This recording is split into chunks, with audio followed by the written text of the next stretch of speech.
Hello दोस्तों, स्वागत है आप सभी का। जिस तरह से हमने कल और परसों आपको जीके के टेस्ट करवाए थे जिसमें हमने टॉप 25 क्वेश्चंस को कवर किया था, तो इसी तरह से आज भी हम 25 क्वेश्चंस को लेकर आए हैं और जीके का टेस्ट करेंगे। दोस्तों ये जो क्लास है वो डेली 10:30 बजे होती है सुबह, ठीक। तो आप लोग जो है सुबह 10:30 बजे इस क्लास को रेगुलर लें और यूपीएससी पैट में जीके में एक बेहतर स्कोर आप कर पाएंगे। तो चलिए स्टार्ट करते हैं। और दोस्तों जिस तरह से कल और परसों की वीडियो में आप लोगों ने अपने जो मार्क्स हैं कितने आपके इसमें करेक्ट हुए वो शेयर किए, तो आज भी जितने क्वेश्चंस आपके करेक्ट होते हैं वो कमेंट बॉक्स में जरूर बताएंगे, ठीक है। चलिए स्टार्ट करते हैं। पहला क्वेश्चन है, सूर्य की सतह का तापमान लगभग कितना होता है? तो ऑप्शन यहाँ पर दिए गए हैं 500 डिग्री सेंटीग्रेड, 600 डिग्री सेंटीग्रेड, 6000 और 60000। तो यहाँ पर जो करेक्ट आंसर हो जाएगा वो हो जाएगा option number C, 6000 degree centigrade जो सूर्य की सतह है उसका तापमान होता है।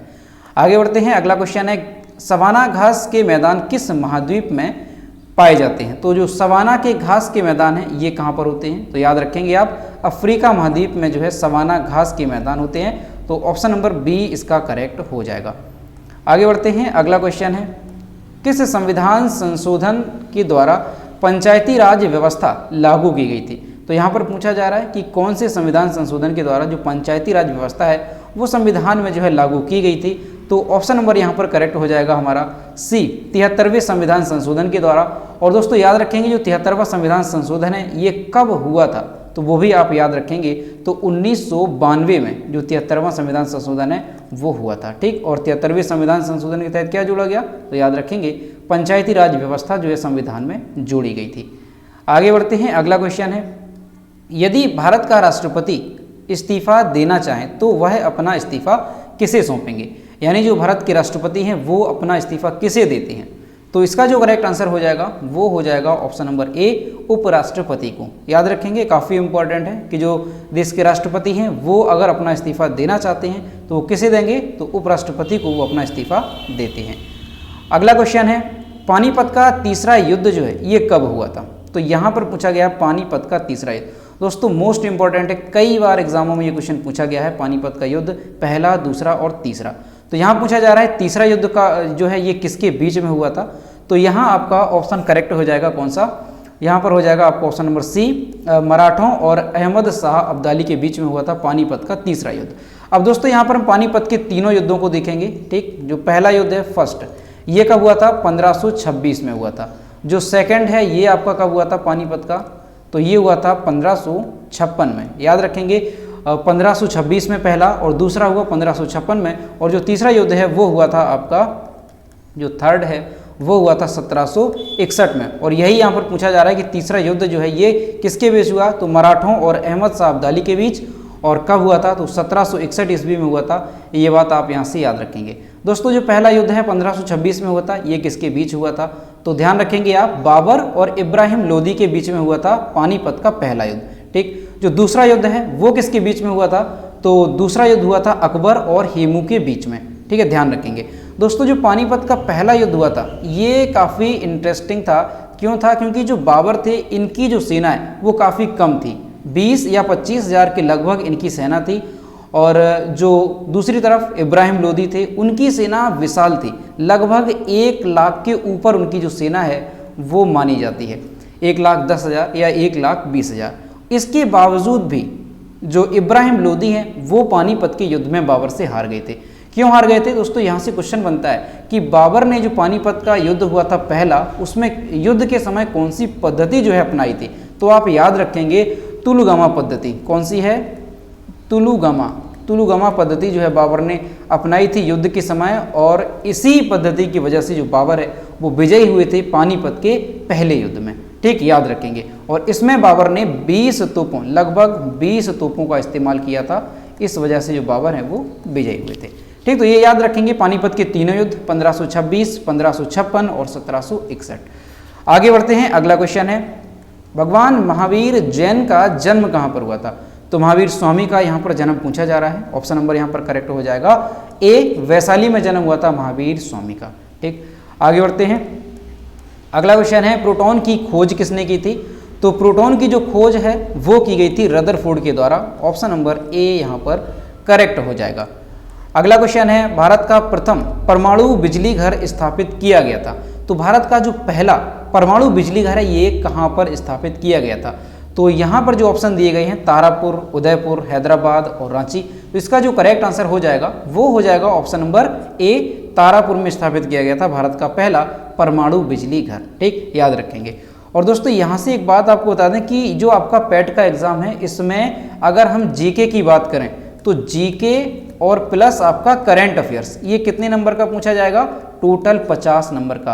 अब आप लोग सोचिए कि 100 नंबर का आपका पेपर है और 50 नंबर जो है आपका जीके और करंट अफेयर्स से आना है। जो करंट अफेयर्स है वो आपकी 10 नंबर की रहेगी, सामान्य जागरूकता आपकी 10 नंबर की रहेगी।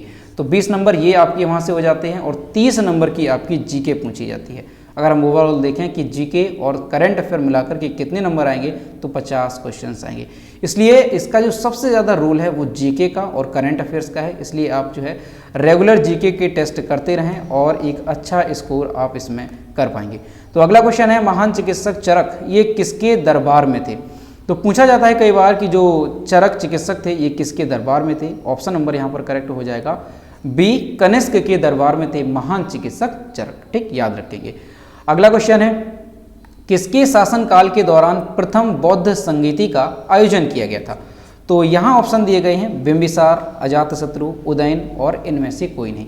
तो इसका जो करेक्ट आंसर है वो है ऑप्शन नंबर बी करेक्ट हो जाएगा। अजातशत्रु के शासनकाल में हुई थी प्रथम बौद्ध संगीति। दोस्तों कल के वीडियो में आपको बताया था कि 3 जो बौद्ध संगीति हैं वो किनके शासनकाल में हुई थी। जो पहली है वो हुई थी अजातशत्रु के टाइम पर और जो आपकी दूसरी है वो किसके टाइम पर हुई थी? तो याद रखेंगे कालासु के टाइम पर। और जो तीसरी बौद्ध संगीति है वो हुई थी अशोक के टाइम पर। ठीक, तो ये याद रखेंगे।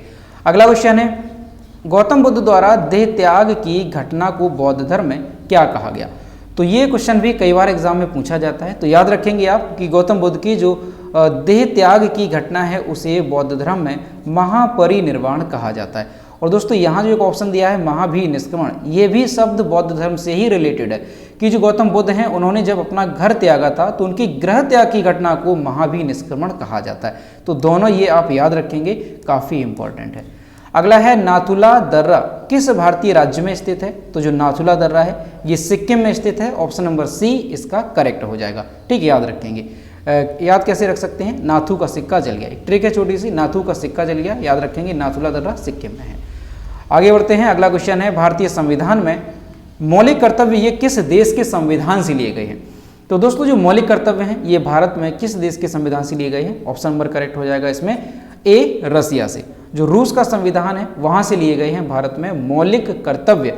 और दोस्तों अगर मौलिक अधिकार की अगर हम बात करें तो जो मौलिक अधिकार हैं वो संयुक्त राज्य अमेरिका से लिए गए। तो ये आप यहाँ से याद रखेंगे, जो अधिकार हैं वो अमेरिका से और जो मौलिक कर्तव्य हैं वो आपके रसिया से। अगला क्वेश्चन है, मुस्लिम लीग और भारतीय राष्ट्रीय कांग्रेस के बीच लखनऊ समझौता किस वर्ष हुआ था? तो मुस्लिम लीग और भारतीय राष्ट्रीय कांग्रेस के बीच जो समझौता हुआ था लखनऊ में, यानी कि जो कांग्रेस का लखनऊ अधिवेशन था उस दौरान ये समझौता हुआ था मुस्लिम लीग के साथ। तो ये कब हुआ था? तो सन 1916 में हुआ था। ऑप्शन नंबर ए इसका करेक्ट होगा। और दोस्तों पिछली बार जो आपका यूपी टेट का एग्जाम हुआ था, टीईटी का, उसमें ये क्वेश्चन पूछा गया था। ठीक, तो याद रखेंगे, काफ़ी इंपॉर्टेंट है। अगला क्वेश्चन है, संविधान की किस धारा के अंतर्गत राज्यपाल किसी राज्य में राष्ट्रपति शासन लगाने की सिफारिश करता है? तो यहाँ पर ऑप्शन दिए गए हैं धारा 333, 356, 341 और 22। तो यहाँ जो करेक्ट आंसर हो जाएगा वो हो जाएगा ऑप्शन नंबर बी, 356 के तहत। दोस्तों यहाँ हम क्या कह सकते हैं, राष्ट्रपति शासन और स्टेट इमरजेंसी एक ही बात है। कई बार एग्जाम में पूछा जाता है स्टेट इमरजेंसी जो है किस अनुच्छेद के तहत लगती है? तो याद रखेंगे 356 के तहत। और जो नेशनल इमरजेंसी है वो भी याद रखेंगे 352। और जो वित्तीय आपातकाल है, फाइनेंशियल इमरजेंसी, वो लगती है 360 के तहत। ये इंपॉर्टेंट है, याद रखेंगे। अगला है कि भारत के राष्ट्रीय विकास परिषद का अध्यक्ष कौन होता है? तो यहाँ जो करेक्ट आंसर हो जाएगा वो हो जाएगा ऑप्शन नंबर सी, प्रधानमंत्री जो है ये राष्ट्रीय विकास परिषद के अध्यक्ष होते हैं। अगला है, समुद्री जल में लवण की औसत मात्रा कितनी होती है? तो इसका जो करेक्ट आंसर है वो आपका हो जाएगा ऑप्शन नंबर बी, 3.5% जो है समुद्री जल में लवण की औसत मात्रा होती है। ठीक, ध्यान रखेंगे। अगला क्वेश्चन है, भारत का सबसे लंबा राष्ट्रीय राजमार्ग कौन सा है? तो यहाँ ऑप्शन दिए गए हैं NH7, NH22, NH1 और NH32। तो इसका जो करेक्ट आंसर है वो है ऑप्शन नंबर ए, NH7। ये जो है भारत का सबसे लंबा राष्ट्रीय राजमार्ग है, याद रखेंगे, काफ़ी इंपॉर्टेंट है NH7। अगला क्वेश्चन है 1912 में अल हिलाल नामक जो समाचार पत्र है इसकी शुरुआत किसने की थी? 1912 में अल हिलाल नामक जो समाचार पत्र है इसकी, तो याद रखेंगे ऑप्शन नंबर यहाँ पर करेक्ट हो जाएगा डी, जो मौलाना अबुल कलाम आज़ाद हैं, इन्होंने 1912 में अल हिलाल नाम से एक समाचार पत्र की शुरुआत की थी। ठीक, ध्यान रखेंगे आप कौन सा ऑप्शन करेक्ट होगा, तो डी यहाँ पर ऑप्शन करेक्ट हो जाएगा। आगे बढ़ते हैं, अगला है विश्व व्यापार संगठन का मुख्यालय कहाँ पर है? तो याद होगा आपको, विश्व व्यापार संगठन का जो मुख्यालय है वो स्थित है जिनेवा में, ऑप्शन नंबर सी यहाँ पर करेक्ट होगा। और दोस्तों जो मैं यूपी एग्जाम क्रेजर जो हमारा फर्स्ट वाला चैनल है उस पर मैं उत्तर प्रदेश करंट अफेयर्स की डेली एक क्लास लेकर आता हूँ सुबह 5:30 बजे, तो उस क्लास को भी आप लोग ज़रूर देखा करें, क्योंकि वहाँ पर जो है हम जो आपकी सामान्य जागरूकता जो स्टैटिक जीके है वहाँ पर मैं उसे कवर कराता हूँ। ठीक, तो जो भी स्टूडेंट रेगुलर उस क्लास को देखते होंगे तो ये सारे क्वेश्चन उनको अच्छी तरीके से याद होंगे। ठीक, तो आप लोग भी उसे जरूर देखा करें। तो अगला है क्वेश्चन, भारत का राष्ट्रीय गान पहली बार कब गाया गया था? तो जो भारत का राष्ट्रीय गान है ये सबसे पहली बार 1911 में गाया गया था, ऑप्शन नंबर सी इसका करेक्ट होगा। और दोस्तों कहाँ पर गाया गया था? याद रखेंगे, कांग्रेस के कलकत्ता अधिवेशन के दौरान जो है ये गाया गया था 1911 में। ठीक है, और किसने गाया था? तो स्वयं जो रविंद्रनाथ टैगोर हैं उन्होंने ही इसको गाया था। ठीक, याद रखेंगे 1911। अगला क्वेश्चन है, संगमरमर किसका परिवर्तित रूप है? तो इसका जो करेक्ट आंसर हो जाएगा तो वो हो जाएगा ऑप्शन नंबर बी, चूना पत्थर का जो है परिवर्तित रूप होता है संगमरमर। ठीक, याद रखेंगे चूना पत्थर का। अगला क्वेश्चन है, सन 1922 में चौरी चौरा कांड के बाद महात्मा गांधी ने किस आंदोलन को स्थगित कर दिया था? यानी कि किस आंदोलन को जो है उन्होंने बंद कर दिया था? तो इसका जो करेक्ट आंसर है वो आपका हो जाएगा ऑप्शन नंबर ए, असहयोग आंदोलन को। अब दोस्तों जो चौरी चौरा कांड है इसके बाद महात्मा गांधी ने जो असहयोग आंदोलन है इसे बंद क्यों कर दिया था, क्या वजह थी? तो दोस्तों क्या था, 1920 में शुरू हुआ था असहयोग आंदोलन। ठीक, याद रखेंगे 1920 में। इसके बाद दोस्तों ये चलता रहा और 4 फरवरी 1922 को एक घटना हुई, चौरी चौरा कांड। यहाँ पर दोस्तों क्या हुआ कि जो रॉलेट एक्ट अंग्रेजों के द्वारा पारित किया गया था तो उसके विरोध में ये जो असहयोग आंदोलन है वो जारी था। और 4 फरवरी के दिन क्या हुआ कि जो अंग्रेज अधिकारी थे उन्होंने क्या किया, जो किसान थे भारत के और जो व्यापारी थे उनको रोकने के लिए उन्होंने बल प्रयोग किया। और इस ऐसे समय में जो भारतीय किसान थे जो आंदोलन कर रहे थे उनमें कई सारी लोगों को गोली लगने से मौत हो गई थी। तो ऐसे में जो किसान और व्यापारी थे वो उग्र हो गए और उन्होंने क्या किया, जो पुलिस स्टेशन था तो वहाँ पर जो है आग लगा दी और उसमें क्या हुआ कि कई सारे पुलिसकर्मी जो है मारे गए। तो ऐसे में ये जो आंदोलन था वो बहुत ही ज़्यादा हिंसक हो गया और महात्मा गांधी ने इसी वजह से इस आंदोलन को ख़त्म कर दिया था 1922 में चौरी चौरा कांड के बाद। एक जगह है चौरी चौरा, वहाँ पर ये हुआ था कि जो पुलिस स्टेशन है उसमें आग लगा दी गई थी। तो इसी वजह से महात्मा गांधी को बहुत ज़्यादा बुरा लगा और अंदर से वो द्रवित हुए कि ये जो आंदोलन है वो हिंसक हो गया है। इस वजह से उन्होंने इस आंदोलन को ख़त्म कर दिया था, असहयोग आंदोलन को। ठीक, तो ये इसके पीछे का इतिहास है, तो ये आप लोग जो है याद रखेंगे।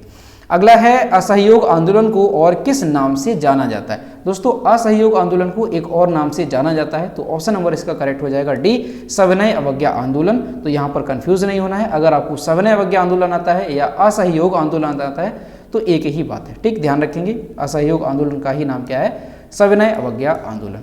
ये रहा हमारा आज का आखिरी क्वेश्चन इस टेस्ट का कि देश स्वतंत्रता के समय भारतीय राष्ट्रीय कांग्रेस के अध्यक्ष कौन थे? तो इसका जो करेक्ट आंसर हो जाएगा वो हो जाएगा option number A, JB. Kripalani. ये जो है देश की स्वतंत्रता के टाइम पे भारतीय राष्ट्रीय कांग्रेस के अध्यक्ष थे। ठीक, तो यहाँ पर ध्यान रखेंगे ऑप्शन नंबर ए इसका करेक्ट होगा। तो दोस्तों यहाँ पर आपके इस जीके टेस्ट में कितने क्वेश्चंस करेक्ट हुए कमेंट बॉक्स में बताएंगे, और हमारा वीडियो कैसा लगा, क्वेश्चंस आपको कैसे लगे कमेंट बॉक्स में बताएंगे। अगर पसंद आया है तो लाइक ज़रूर करेंगे और इस वीडियो को अपने दोस्तों के साथ शेयर भी करेंगे। और अगर चैनल पर पहली बार है तो सब्सक्राइब करना ना भूलें इसी तरह के जीके टेस्ट देखने के लिए। तो मिलते हैं नेक्स्ट वीडियो में। Thank you.